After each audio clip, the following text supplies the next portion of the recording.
Let Jen know when we're live. Oh, okay.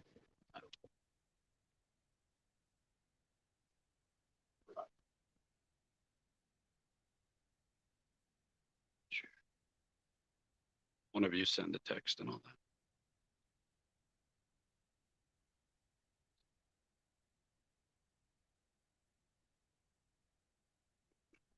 Hello, hello, hello. Jordan Sheridan, live from Buffalo, New York. 10:15 a.m. We'll let more people trickle in here for this shorter live stream. We're going to be teasing our Rockfin, our weekly Rockfin exclusive, which we are still doing while we're on the road here reporting in Buffalo. Hello, good morning, good morning. Not evil communist, hi. Um, please share this live stream. Please smash the like button right under the live stream so we can get more people to see this. There's so much going on, honestly. There's so much going on here in Buffalo. We've been here for a few days and we've already been able to cover so much. And one of the stories we're covering, the Starbucks workers that are trying to unionize, which would be the first Starbucks in the country to unionize. There's now a really, really positive development on that front that we're going to get into. Then we're going to head over to a press conference that the Starbucks workers who are trying to unionize are holding in 45 minutes. And that press conference is about a victory they just got from the National Labor Relations Board.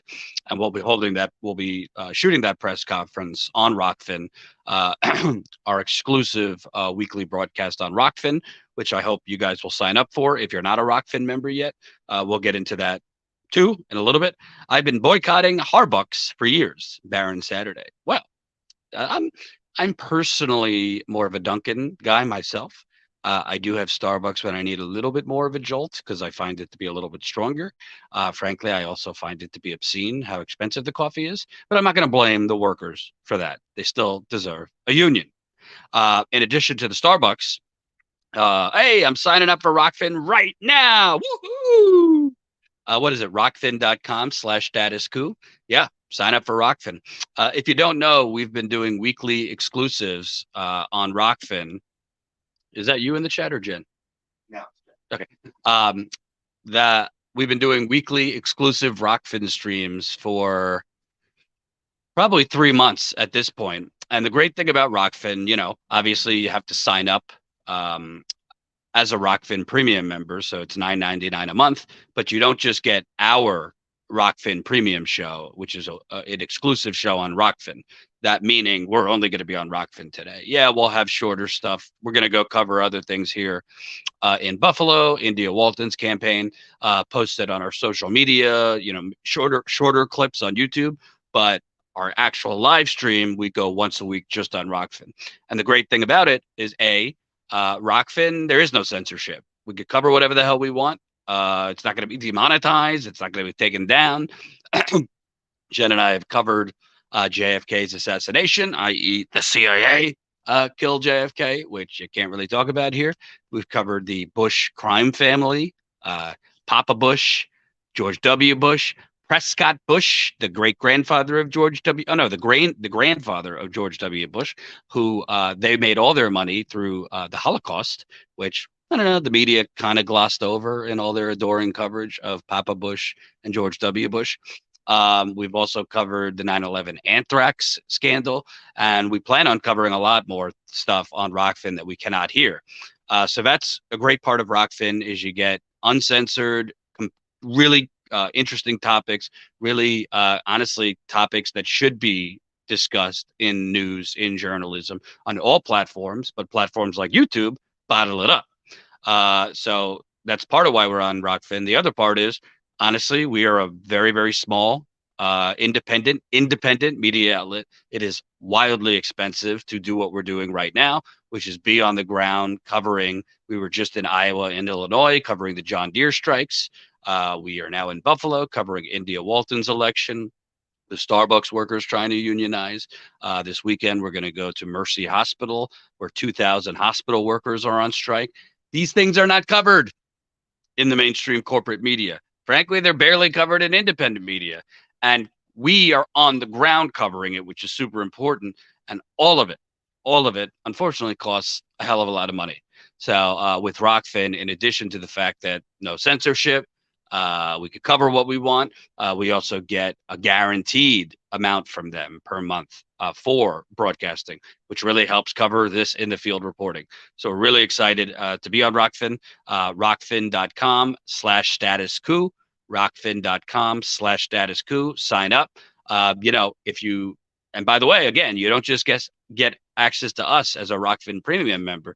Lee Camp's on there with a premium channel. I think Ron Placone is on there. Graham Elwood is on there. A whole lot of people that I don't particularly like are on there.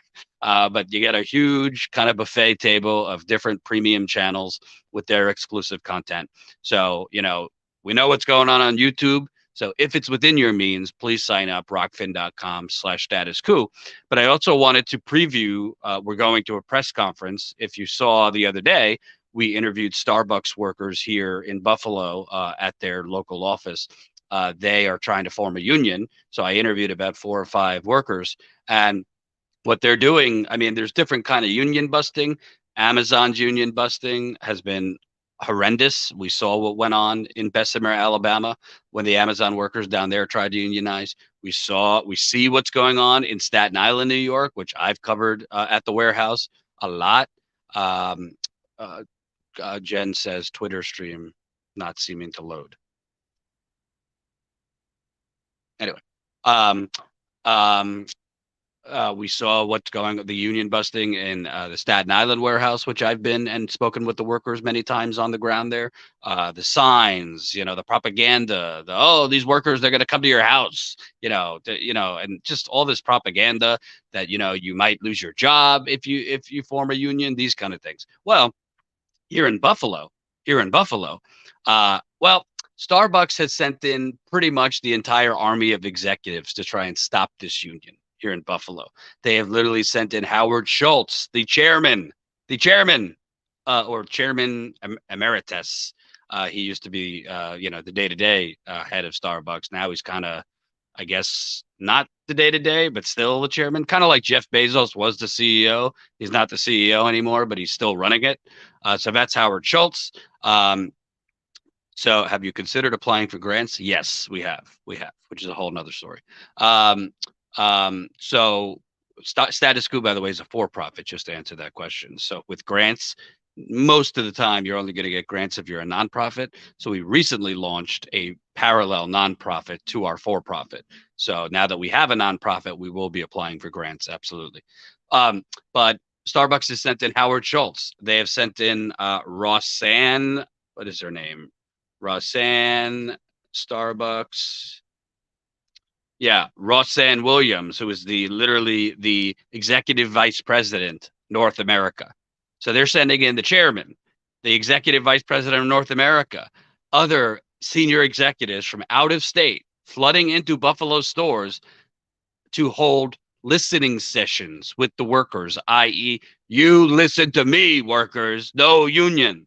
And there's been some stuff that is leaked on social media of screenshots from the PowerPoints that Starbucks is presenting to the workers during these listening sessions, which are just not even subtly, they're not even subtle, anti-union. And literally workers have said that these senior executives that have come in, they are literally essentially kind of there for surveillance of the workers in the Buffalo store that are already on a union. They're trying to break up the ability of those workers to communicate at work about the union. Not only have senior executives and all these, one worker I spoke with said there's more executives from out of state in these stores right now than actual workers. That's what's going on. But Starbucks has also, another new tactic they have done is to hire all these totally new workers that are not really necessary, put them in the middle of the store, again, to kind of interrupt the energy, interrupt the momentum of the workers that are trying to form a union. Because these workers, they were trying to communicate with other stores to try to get them on board because Starbucks had filed with the NLRB, the National Labor Relations Board, had tried to get the National Labor Relations Board to extend it where instead of these Starbucks workers just having to get enough votes in 3 stores, the Starbucks workers were trying to form a union in 3 stores in Buffalo rather than every store in Buffalo.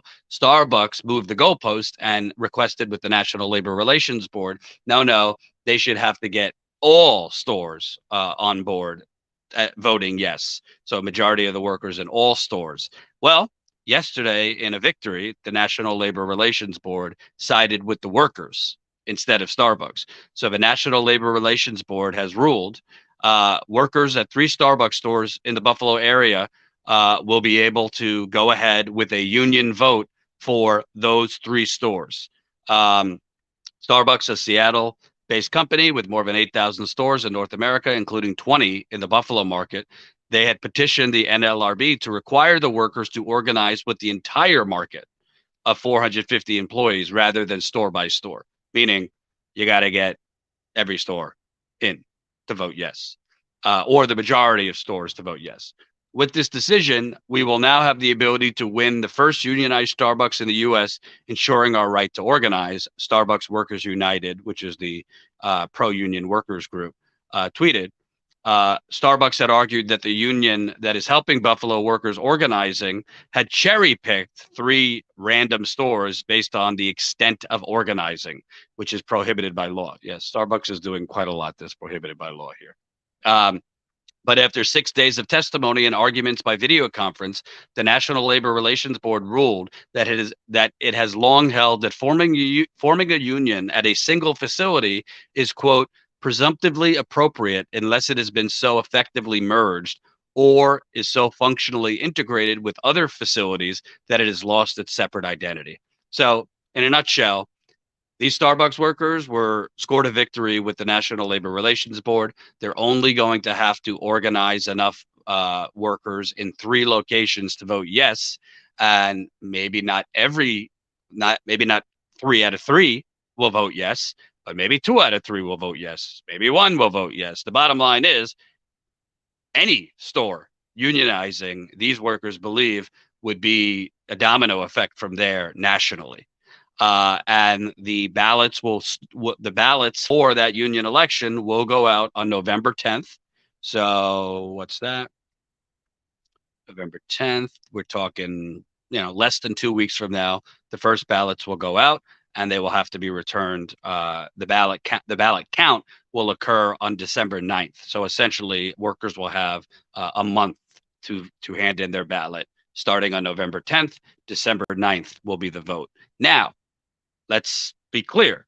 This is a victory of sorts. And again, we're heading over soon because at 11 a.m. Eastern, the Starbucks workers that are part of this group trying to form a union are holding a press conference. So we're going to head over there. We'll be live from that press conference on our Rockfin premium channel. So you got to sign up for Rockfin to catch this one. That's rockfin.com/status coup.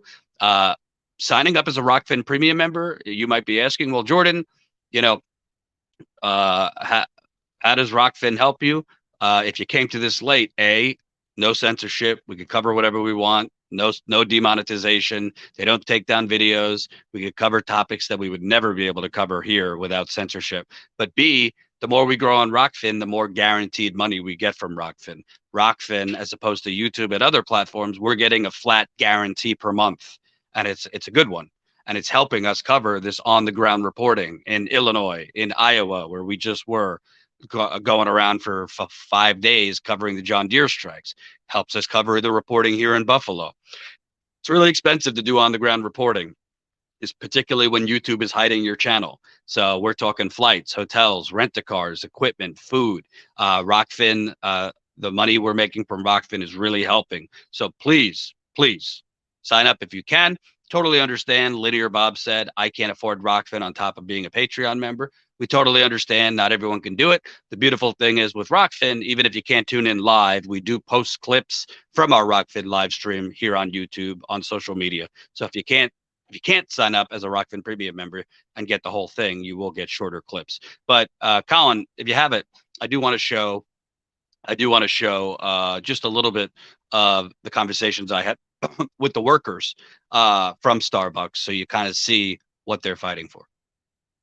And just having lived through the pandemic and being called that and understanding that the conditions and the living standards that we have, it's just simply unacceptable. And I think we're trying to change the working conditions not only for Starbucks workers, but, hopefully this leads to more people being able to say, enough is enough. I also want a better working environment and an actual say in my workplace. They gave us, completely against our wishes, 2 additional support managers. What they're supporting other than the anti-union campaign remains to be seen. But they've had Rosanne Williams, the president of Starbucks North America, cleaning our bathrooms, and basically doing everything to come in, watch us, interrupt us, take over our back room, and sit in the cafe and watch us while we're on the floor. And the fact that people are still signing cards and organizing under that surveillance is incredible, but it shouldn't have to be that hard. Walden and Anderson was closed down. The workers were dispersed across the district and was turned into a training center. This is something none of us asked for. None of us wanted, a whole store to be disrupted like that. And, we can only see it as both a tactic to disrupt a very strong pro-union store, to, scare workers, to intimidate them, and to basically break their solidarity. And we had to sit through 3 days of them basically telling us that not only are we essentially coffee robots that can just be put anywhere and assigned a position and we don't have to have any say in it, but that our managers who've worked very, very hard to take care of these stores and take care of us under these awful conditions don't actually have any say in what goes on. But they explicitly don't want us to vote, even though they're debuting their whole government elections, protect the vote kind of initiatives. They're trying to deny the vote to their own partners. Michelle's been working at Starbucks for 11 years. I've been working at Starbucks for 4 or 5 months, and our wages are separated by 30 cents, if that. We are worth living wages, and we are worth having safe working conditions. And still now, of course, minimum wage workers, essential workers are, treated like that's a high school job. It's your fault. You should have gone to college, whatever. And obviously we've seen people speak out against that as we've started to accept that this is not temporary jobs for 15-year-olds. This is adults who need to make a living. They call themselves the third place. So you've got your home life, you've got your work life, and then you've got Starbucks, which is your third place. You're supposed to be able to go there and enjoy your experience, hang out, read a book, do some computer work. And I've explained at these meetings, well, this isn't our third place. This is our second place, and in a lot of cases, it's a lot of partners' first place. They're safer at their work than they may be in their home life. And the fact that there's no focus on our environment when we spend more time there than we probably do at our own houses on certain days, it really does show you whom they actually place first, and it is not their partners. Starbucks is the leading coffee house in the entire world. It's a $1 billion company, but without baristas, there would be no Starbucks. Without people like us on the ground, we are what makes Starbucks what it is. And, Kevin Johnson just got a $20 million bonus over the pandemic. Well, we were the ones in the stores. Most of my coworkers got sick with COVID, if not all of them. So, just wanted to say too that Starbucks has the ability to raise living standards, and they've chosen not to. The last meeting had a 25-minute PowerPoint. They basically filibustered the entire first half of the meeting where we weren't even permitted to speak, let alone ask questions or have them listen to us. And it was a 25-minute PowerPoint solely on the Constitution of the Workers United Union. Which will control us. Which will control us, and we will have no say in anything that happens in our lives from this point on.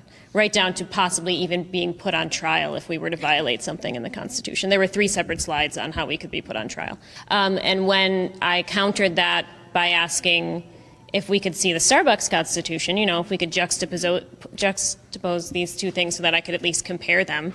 They told me we didn't have a constitution, which I already knew. And I said, well, what do we have? And they said, well, we've got practices and procedures. And I said, well, who votes on these practices and procedures? Well, nobody. So there's no democratic system set up to ensure that these practices and procedures are something that I want in my workplace. Well, no. You're coming in so hard right now, focusing on how these are facts, that these are just it's just information we're providing, but clearly it's all slanted against the union. I mean, I can't imagine how long it would take to piece together that information, that biased amount of information in a way, just randomly. It's impossible. It's all clearly, focused towards targeting the union. And with what happened with Casey, when I said, how can you say you're not anti-union? How can you say this isn't, trying to convince us not to vote yes for a union?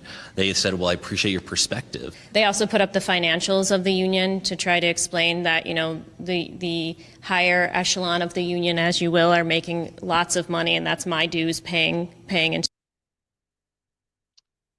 So we have more, but we got to go cover this press conference. We're always up against the clock because when you're on the road, it's press conferences, rallies, knocking on doors. We're also going to be covering other things going on with India Walton's campaign today, 4 days away from Election Day here in Buffalo. India Walton, if you don't know, Democratic nominee, socialist. She defeated the corrupt Democratic mayor of Buffalo. And instead of going quietly and gracefully into the night and going to become a lobbyist somewhere, he is running a write-in campaign here in Buffalo, Byron Brown. So we're here to cover India Walton's campaign. We have footage from yesterday, which was really, really fire footage that we'll be posting here on YouTube. But I wanted to say, and please, if you can, I understand those who can't, but if you can, sign up rockfin.com/statuscoup. The more we grow on Rockfin, the more money we get from Rockfin, the more money we will have to do more of this. It's really that simple. It's direct. We need more money. We don't take money from big banks. We don't take money from fossil fuckers, big pharma, big real estate, Silicon Valley, military industrial complex. We don't take their money. So we need your money, frankly, to make this stuff happen. But the other thing I'll say, and why I think this is really important, not just Amazon, but the strikes you're seeing all over the country, it's great. Striketober, right? Hashtag Striketober. Remember, most of these workers striking are able to strike because they have a union. It's you hold your union meetings. There's a system. Not all unions are created equally, but there's a system in place for organizing, for meetings, for text, for making calls, for mutual aid. If you're going to go on strike, you got your union hall, which is your base for organizing, for communications. So if Starbucks workers ever wanted to go on strike, Starbucks workers want better pay. Their hours they have crazy hours. A lot of them I spoke to. They're going to have a union. The second thing is, look at what's going on in Washington, D.C. I mean, I just did a goddamn nuclear live stream yesterday ranting against the Democrats, frankly, slamming Bernie, the squad, for allowing this joke of a reconciliation deal, which they should vote no on. Go watch that live stream yesterday. I did not hold back. My throat still hurts because I was screaming so much and talking for so long. But if we're not getting anything from DC, if the Democrats are going to continually negotiate against themselves till we're all fucking dead, if the Democrats are going to keep, trying to market and brand things as transformational change when it's really rump roast and nothing, then we're going to need to do something outside of electoral politics. That doesn't mean, again, it's not it's not all or nothing. If you have a good candidate like India Walton running near you, if you have a good candidate in your congressional district or for Senate that agrees with us on policy, that has a good track record, that you believe will fight, I'm not saying don't support them. But what I am saying is, clearly electoral politics is not going to get it done for what we need. So that's why these workers are taking it upon themselves, because the politicians have not helped their material conditions. They've allowed companies like Starbucks, who, by the way, buy off the politicians. Starbucks pours in money to politicians, just like Amazon. They're taking it amongst themselves. So right now, there's a victory for these workers. National Labor Relations Board has said, no, you do not have to get all 20 Starbucks stores in Buffalo to vote for a union. These are going to be 3 stores that vote for the union, and that the ballots will go out on November 10th and will be counted on December 9th. So basically a month process for the election. So super, super important. Please, please, please, please, please, if you can, rockfin.com/status coup, rockfin.com/status coup.